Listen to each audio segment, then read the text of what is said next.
Tax havens cost a lot to people. They allow wealthy corporations to transfer in an artificial manner assets in these jurisdictions that don't tax them. So at the end of the year, the government missed money to finance public institutions, public services, and so on and so forth. But it's only the beginning. Instead of trying to tackle them, governments imitate them. They will lower the income tax rate for corporations so that their capital remain here. But what does it mean? At the end of the year, they miss even more money to finance these public services we deeply need as a society.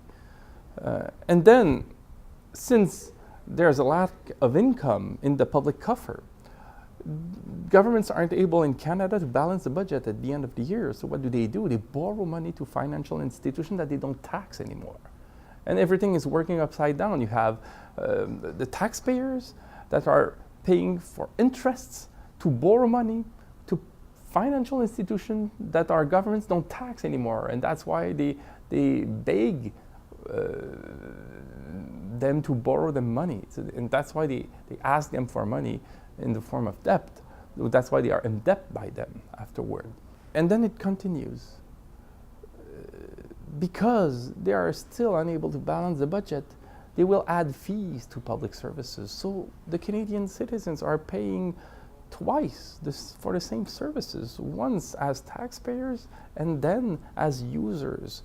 And when it's not enough, you'll have these austerity budgets, under the name of which governments will suppress services, even though taxpayers pay as high tax as they ever did.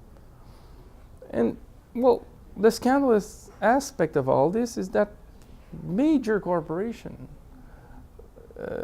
that don't pay their fair share of tax still benefit from public services. They need these airports that we provide them. They need schools that will form skilled people they'll hire. They need roads. They need a legal system. They need the security state is providing them. And for all these reasons, tax havens are the clue to understand why our world is so disrupted.